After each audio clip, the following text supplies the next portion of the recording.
And I also say to you that you are Peter, and on this rock I will build my church, and the gates of Hades shall not prevail against it. And I will give you the keys of the kingdom of heaven, and whatever you bind on earth will be bound in heaven, and whatever you loose on earth will be loosed in heaven. Thank you for spending a little bit of time with me tonight. The subject of our discussion here is, was Peter the rock that Jesus is referring to in this passage? Well, the general thrust of this discussion is to demonstrate that there is no New Testament evidence sustaining the Roman Catholic claim that the Apostle Peter was the first pope of the church. Not only is there a complete absence of any biblical data asserting that relationship, there is much evidence against the idea. So we call attention to Matthew chapter 16, verses 18 through 19, the text that I've just read, that is employed by the Roman Catholic scholars to buttress the dogma of Peter's primacy. It is well known that Catholicism alleges that Peter was the rock upon which the church was founded.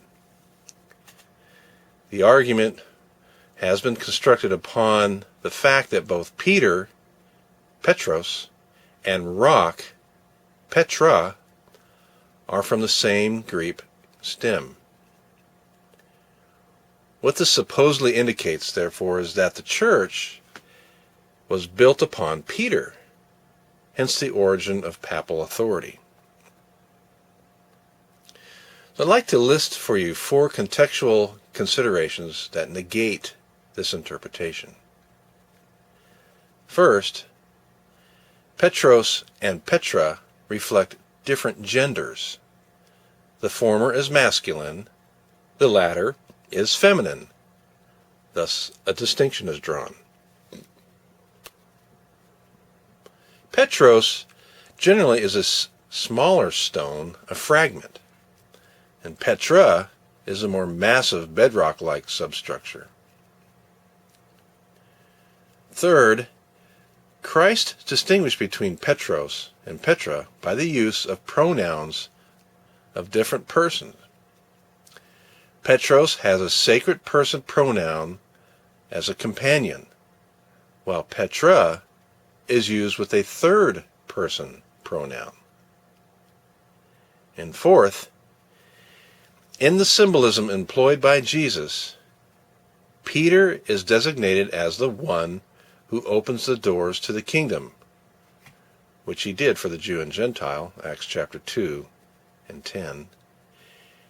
It is not customary for an object to occupy 2 roles, e.g., the foundation and door opener, at the same time in the same metaphorical illustration. In response to this, there is a curious critic from South America who takes a look at this and believes there is a flaw in the argument. First, he contends that many Protestant scholars affirm that Peter is the rock upon whom the church is built, as per Matthew 16:18. Second, he disputes that element of the argument which draws a distinction between the masculine Petros and the feminine Petra. He alleges that since Jesus spoke Aramaic, not Greek, there is no valid point here, because in Aramaic there would be no gender distinction. Kepha would be employed in both instances. We do not believe his objection is compelling, so let's note the following. Evidence matters. It does not matter that many Protestant scholars identify the rock as Peter.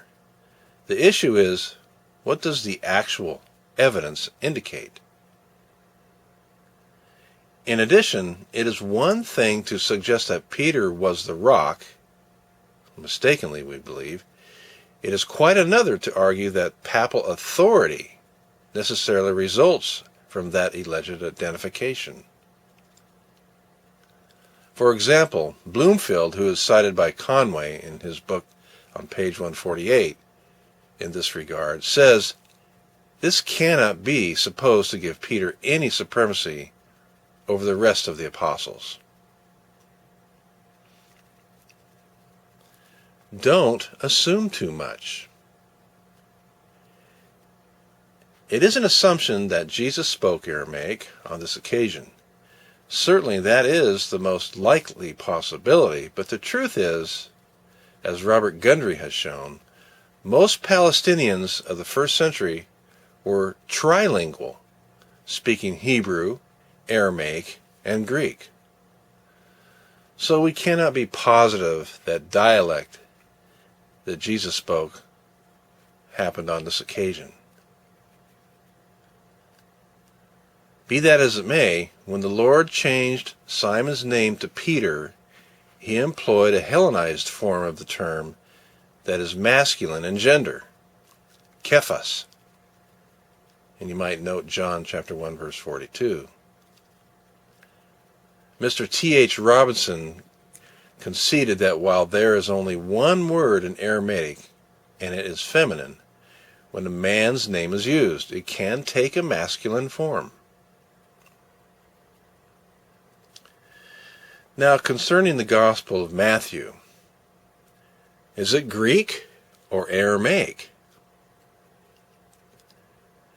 The fact is, Matthew's Gospel recorded was written in Greek, and the Greek clearly reflects a distinction between the masculine Petros and the feminine Petra. So the argument stands. This point is alleged to be negated, however, by the supposition that Matthew originally penned his Gospel account in Aramaic, and so the Greek edition is merely a later translation.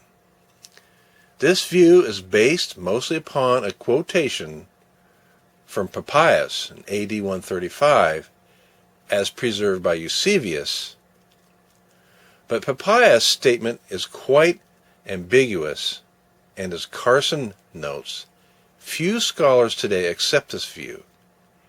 He contends that much evidence suggests that Matthew was first composed in Greek. Hebert has observed that there are certain linguistic features of Matthew's record which indicate that it was originally written in Greek.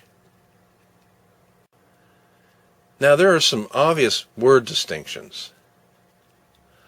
While there is obviously a word play between Peter and rock, Mounce noted with considerable force that had Jesus intended to affirm clearly that Peter was to be the foundation of the church, he simply could have said, "And upon you I will build my church."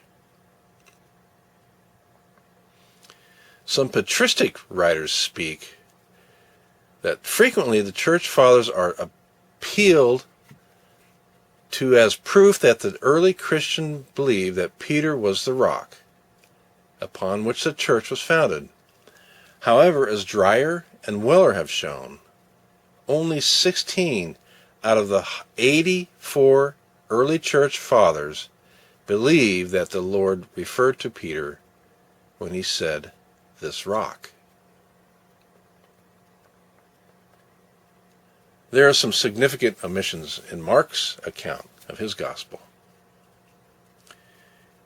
If this conversation between Christ and Peter was intended to establish the fact that the church was to be built upon the apostle himself, with the implication of successors, it is strange indeed that Mark, who produced his gospel record from the vantage point of Peter, totally omits the exchange.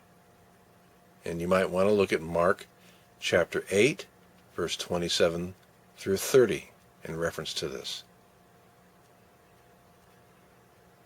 With sincere respect, therefore, to the critics, We believe our original argument retains its validity and that the rock upon which the church was to be built was the truth acknowledged by Peter, namely that Jesus is the Christ, God's Son, and not the apostle himself.